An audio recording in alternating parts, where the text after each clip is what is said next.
Hey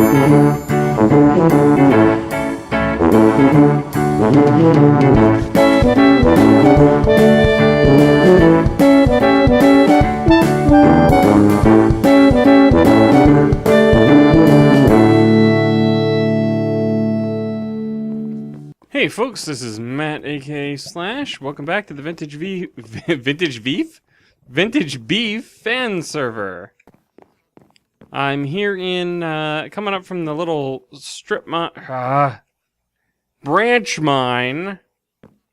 Uh-oh.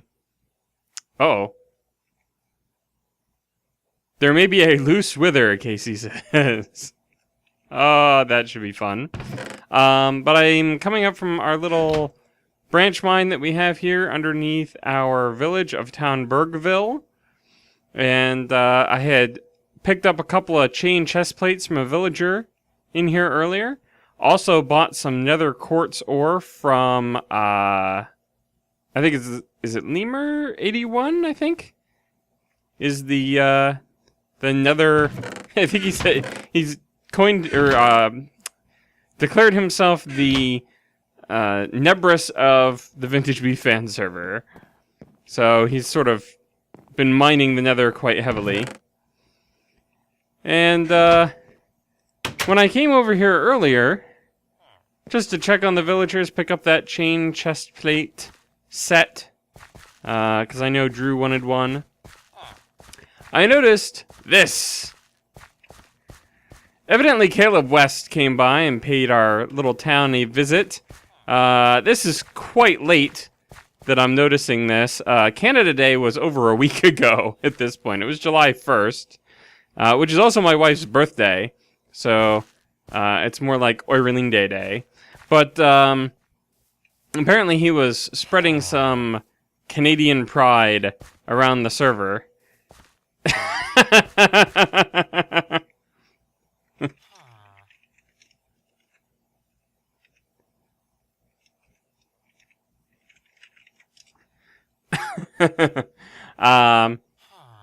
But it needs to come down.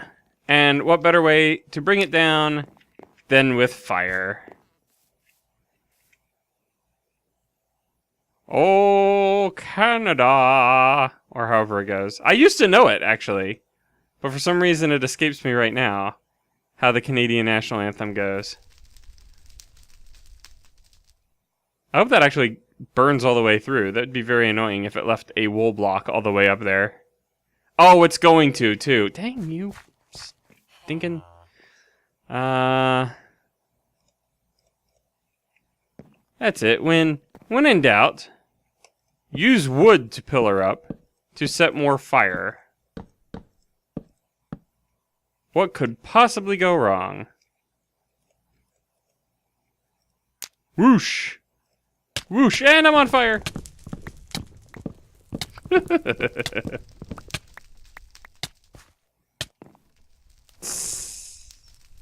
I wish it would do that when you put yourself out. I wish it would hiss. Is that going to catch the fence posts on fire? Do they burn? I do not know. Hup. Because I don't think that was going... Oh, yeah, it looks like the fence posts are burning. I'm gonna speed this up just a little bit. Because while the fire spread is faster than it used to be, it's not as good as it could be. I don't know what's going on over here. Dope! There goes Casey again. Indeed. Is that gonna finish burning? I don't want to leave the area until that's done actually burning. I also haven't let the villagers out yet. I just went in. I'll just play with them another day. I just went in to get the chain chest plates, but we haven't gone around and done like a lighting survey. It makes it sound so formal. But made sure that no zombies can naturally spawn around here. On the inside, there it all goes. So, leaving them captive for the moment. Might do something more with them eventually. We'll see. Ooh. Speaking of zombies, little zombie meat left right there. Oh, there's a horse over here. Why is there a horse in the cow pen? You tame? No, you are not tame. He must have spawned in there. Or was wandering around nearby and managed to walk himself in by accident. But I didn't think we had any horses this close. By the way, if anybody watching knows whose place that is over there, that little sort of outpost, I would love to know. Because it is a mystery to me. I have found, on my way back to spawn, a relic. A mysterious message, perhaps? From a traveler? Through the area? What does it mean? What emotions is it meant to invoke? Oh. Oh.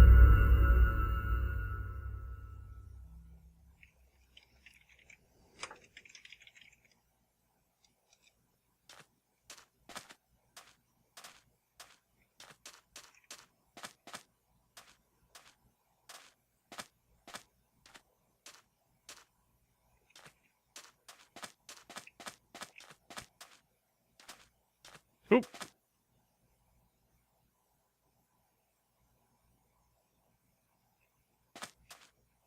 Was I imagining things, or did I just see Caleb? Why has he now vanished?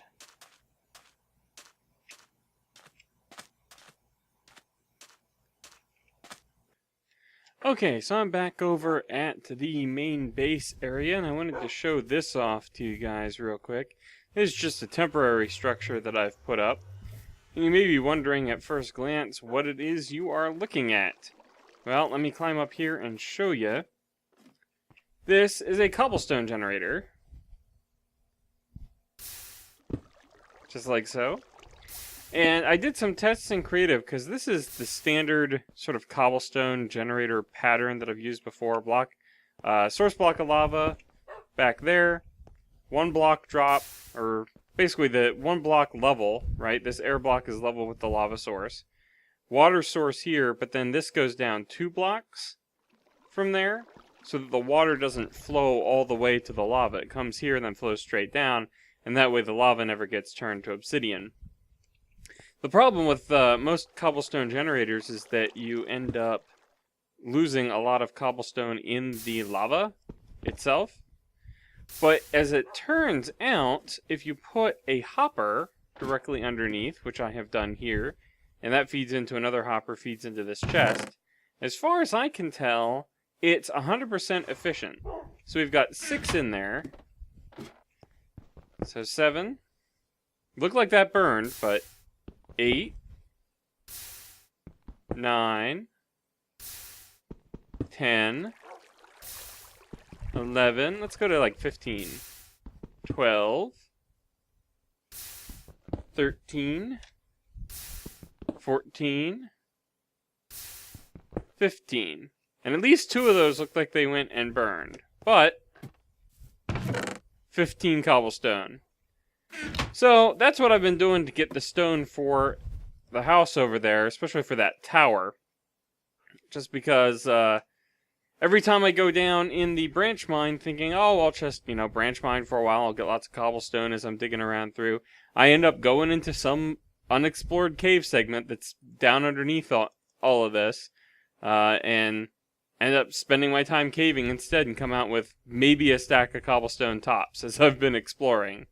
So I set up this system here, and if I set my controls so that, a key on my keyboard is the block break tool instead of the left mouse button, I can just put a weight on it and basically AFK here.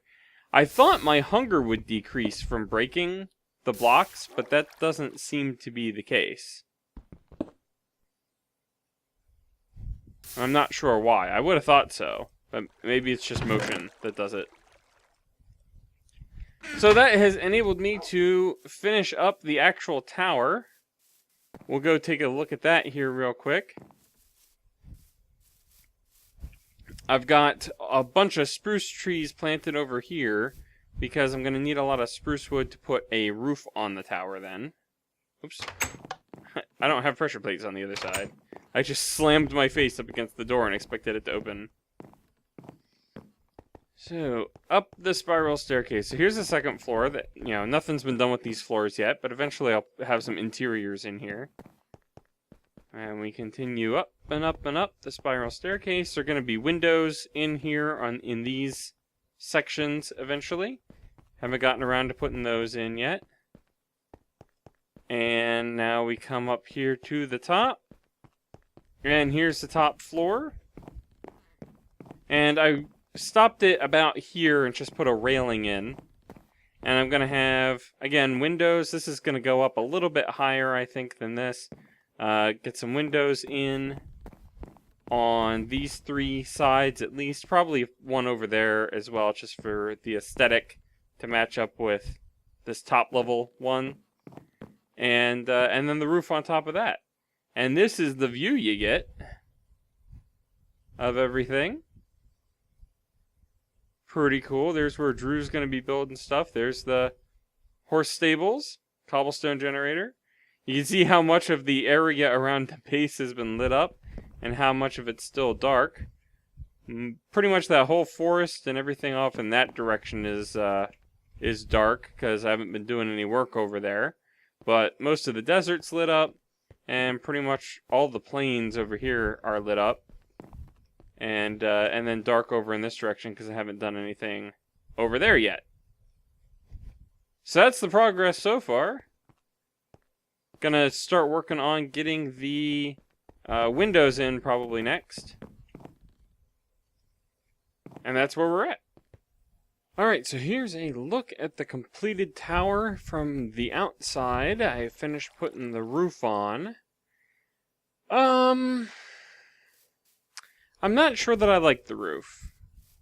I feel like here and here, right where my mouse cursor is, there's some blockiness to the roof that I'm not really going for. So I think that needs to be kind of cut back in just a tad.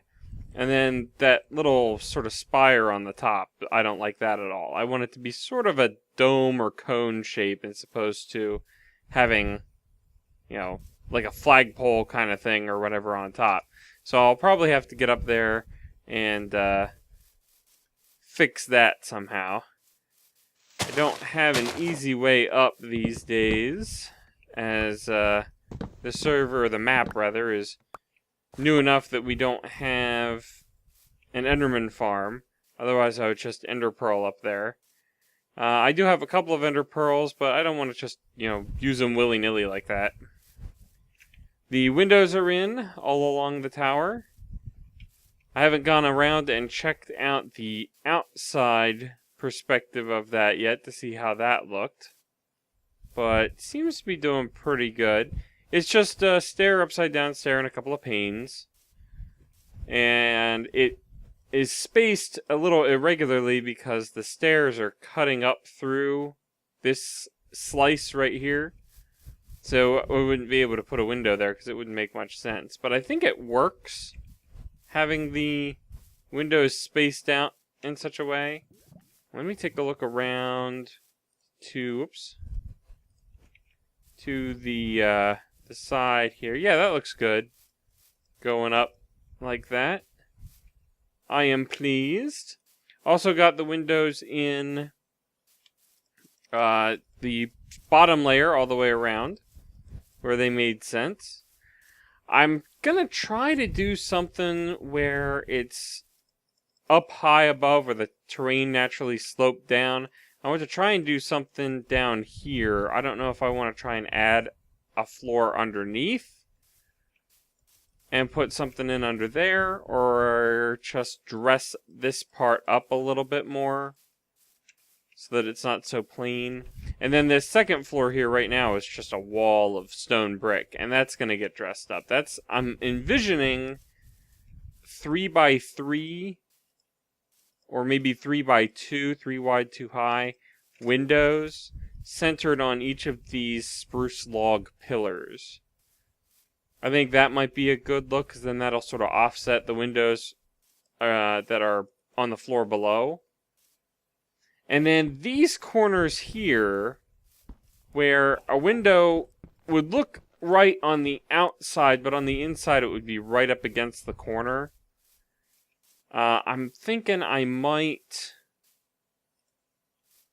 not sure what I want to do with that. I don't know if I want to do stairs and then something different in the middle. I don't know. I'm trying to work that out still in my head. So if you have any ideas for how to dress up these sort of corner sections, let me know. Maybe put some sort of like fence post, something. I don't know. I was going somewhere with that, and then it kind of faded away before it finished. Let's take a quick look at how it looks on the inside. This is all still the same. We'll run up here. This is pretty much all the same. I gotta figure out, this is the tower inside, where it's just where it butts up against the roof. And I'm trying to decide how I want to actually handle that. If I actually want to bring the tower portion all the way down to this floor and have an entrance in this way. If I want to try and put a ceiling in that obscures the roof and obscures this portion up here. A couple of different options there, so I'm pondering that. Ponder. Let's see, what else we got? Like I said, I got all these windows in. Move the torches around a little bit. I might steal an idea from Olmok for these torches here in the center, because they look... These ones on the side I'm fine with, and the ones on the wood posts I'm fine with. But these look kind of weird, and the pillar in the middle itself looks kind of plain. And back in the spawn building, he has, or at least in his original plan, I haven't checked to see if he implemented it here, but he had an item frame with a stone half slab in it, and it makes it look like that stone half slab is supporting the torch, because they can coexist in the same spot, since the item frame apparently doesn't take up a block. And that's a very cool look. So I might steal that for in here. And then this is what the roof looks like from the inside. And again, I haven't decided... Well, there's a couple of different routes I could take with this. One is extend this pillar all the way up to the top and leave the roof as is, looking kind of craggly. One is put a ceiling on here, hiding the roof from the actual room, and just extend the pillar up that far. And, you know, I could try and dress this up somehow on the inside. A couple of different options. So, let me know what you think. If you have any other ideas for ways to make this work. And again, I'm going to try and cut down on the boxiness and spireness. Oh, why am I going down the long way? This system works all the way down to the bottom. Clunk. Comes right out here on the first floor. And the final feature I wanted to show you of the base in progress this episode is this. Got a little secret cupboard behind the stairs kind of thing going. And down here, I've started working on a storage room, and this will probably be the focus of the next episode, unless I decide to move on to another project. But little piston door there, so it's kind of hidden in the wall. Oops. Makes it look pretty cool. Now, getting out is a little convoluted, and you'll see why in a moment, but I think I like the convolutedness of it anyway. I have, back in here, I have a little lever hidden.